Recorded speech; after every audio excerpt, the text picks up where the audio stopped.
छत्तीसगढ़ में कांग्रेस का राष्ट्रीय अधिवेशन शुरू हो चुका है। पहले दिन स्टीयरिंग कमेटी की बैठक हुई है। कांग्रेस नेताओं के मुताबिक कांग्रेस ने इस साल 2023 में होने वाले विधानसभा चुनाव और 2024 में होने जा रहे लोकसभा चुनाव को खास तौर पर केंद्र में रखा है और गठबंधन से लेकर पार्टी को मजबूत करने की रणनीति को लेकर भी इस अधिवेशन में बात की गई है।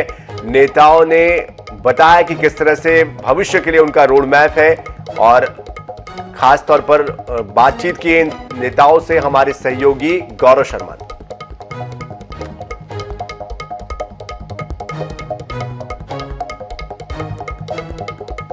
यूपी कांग्रेस के पूर्व अध्यक्ष अजय कुमार लल्लू हमारे साथ हैं। इस वक्त अधिवेशन स्थल में पहुंचे हुए, अधिवेशन में भाग लेने के लिए 2023 और 2024 में चुनाव है। कितनी तैयार होकर जाएगी कांग्रेस यहां से? देखिए, ये कांग्रेस पार्टी का अधिवेशन है। इसमें पीसीसी, आईसीसी, सभी फ्रंटल और संगठन के सभी जिम्मेदार और जवाबदेह लोग यहाँ एकत्रित हैं। मैं समझता हूँ पार्टी को कैसे आगे बढ़ाना है, हमारी नीति क्या होगी, हमारी विचारधारा क्या होगी, हमें लड़ना किससे है, किन मुद्दों को लेकर आगे जाना है, कृषि नीति क्या होगी, बेरोजगार नीति क्या होगी, किसानों के लिए नीति क्या होगी, विदेश नीति क्या होगी, ये पूरे एजेंडे पर हम चर्चा करेंगे। और ये हमारा 50वीं अधिवेशन है और मैं समझता हूं कि इस अधिवेशन के बाद एक नए रूप में बड़े जोश उत्साह के साथ कांग्रेस पार्टी आगे बढ़ेगी। लेकिन आपने पोलराइजेशन की जैसे बात कही, छत्तीसगढ़ में अब अगर बात की जाए, छत्तीसगढ़ में भी धर्मांतरण का मुद्दा उठा रही है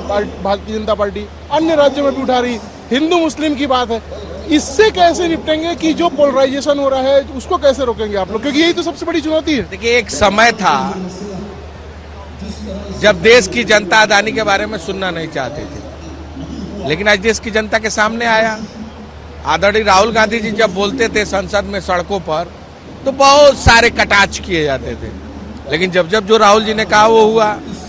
महंगाई की मार पूरा देश झेल रहा है और ये जान के आपको आश्चर्य होगा कि 50% लोग इस देश के 64% जीएसटी भर रहे हैं और 1%, 10% लोग मात्र 3% जीएसटी भर रहे हैं। 1% लोगों के पास 40% देश की पूंजी है, संपत्ति है। यानी कितना एक वर्ग को खुश करने के लिए, पूंजीपति को खुश करने के लिए गरीब मजदूरों के साथ शोषण हो रहा है। अब धीरे धीरे देश की जनता इसको समझ रही है, देख रही है और मैं समझता हूं धर्म और जात की जो राजनीति, पूरी उम्मीदें सरकार बनाएंगे, ये कहते हुए नजर आ रहे अजय कुमार लल्लू। और कहीं ना कहीं कांग्रेस इस अधिवेशन के माध्यम से कई विषयों पर चर्चा भी करती हुई नजर आएगी, ये दावा है।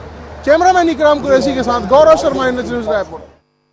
कांग्रेस के सीनियर नेता रमेश चन्नीथला जी हमारे साथ हैं। सीधे उनसे बात करते हैं। सर, कांग्रेस का अधिवेशन होने जा रहा है। सर, 2023-2024 की लिहाज से ये अधिवेशन कितना महत्वपूर्ण है? क्या क्या बड़े फैसले लेने वाले हैं? 24 के चुनाव को मद्देनजर रखते हुए पार्टी को सक्षम बनाने के लिए और देशवासियों के बीच में हमारे नीतियों के ऊपर ठीक से बताने के लिए हमने ये अधिवेशन इधर की है।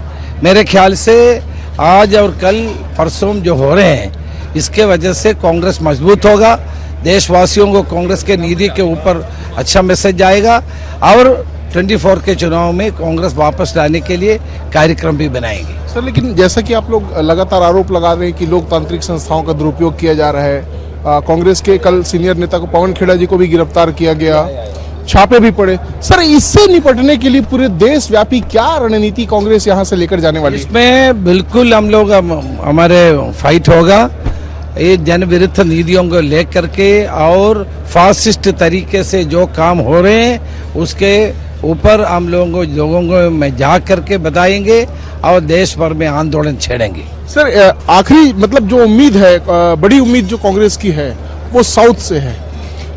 कई राज्यों में चुनाव भी है, कर्नाटक में भी चुनाव है। कर्नाटक में कांग्रेस वापस आएगा, साउथ से सबसे ज्यादा सीट लेकर के हम आएंगे। तो साउथ से सबसे ज्यादा सीटें लेकर आएंगे और कर्नाटक में कांग्रेस की सरकार बनेगी, ये कहते हुए रमेश चन्नीथला नजर आते हैं। कैमरामैन इकराम कुरैशी के साथ गौरव शर्मा, NH न्यूज़ रायपुर। ये जरूर जानना चाहेंगे सर, किस तरह के फैसले हुए बैठक में, क्या आप लोगों ने रणनीति तय? डेढ़ साल बाद चुनाव होना है, पार्लियामेंट का चुनाव है और उसकी सब तैयारी, सब लोग अपनी रणनीति बना रहे हैं। तो ये भी एक पूरे हिंदुस्तान भर का कांग्रेस जन, बड़े से बड़े नेता और छोटे छोटा, वो सब यहाँ मौजूद है। वो अपनी बात कहेंगे और एक दिशा मिलेगी। सर, सब्जेक्ट कमेटी की बैठक हुई, क्या आप लोगों ने फैसला लिया, क्या संदेश देने जा रही कांग्रेस? बहुत सब्जेक्ट्स हैं, उसके ऊपर चर्चा हुई।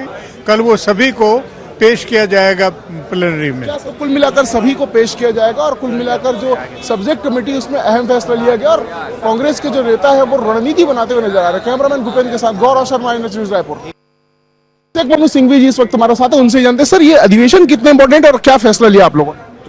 अत्यंत महत्वपूर्ण है, बहुत गंभीरता से, व्यापकता से।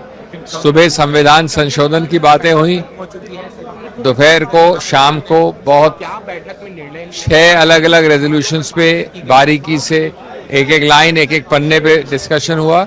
बहुत निष्पक्ष और खुले भाव से, स्वतंत्र रूप से, निर्भीक रूप से और बहुत सकारात्मक सुझाव आए। सर, खासतौर पर आज CWC पर सबकी निगाह टिकी हुई थी। आपने तो कहा भी कि चुनाव होना चाहिए, क्यों आखिर चुनाव से पीछे हटना? पीछे हटने का सवाल नहीं है, हमने सबने सहमति है। चुनाव एक प्रकार से सहमति भी चुनाव होता है। सहमति थी कि माननीय अध्यक्ष को सब अधिकार क्षेत्र दिया जाए और वो निर्णित करेंगे कब, कैसे, क्या करना है। क्या स्वरूप होगा सर? कैसे चुनाव होगा? क्या स्वरूप होगा इसका? चुनाव कैसे होगा? नहीं, ये तो अभी सब अधीन है माननीय खड़गे जी से साथ। कुल मिलाकर खड़गे जी को अधिकार दिया गया और खड़गे जी ही इस संबंध में फैसला करेंगे, ये कह रहे हैं अभिषेक मनु सिंघवी। कैमरामैन भूपेंद्र के साथ गौरव शर्मा, न्यूज़ रायपुर।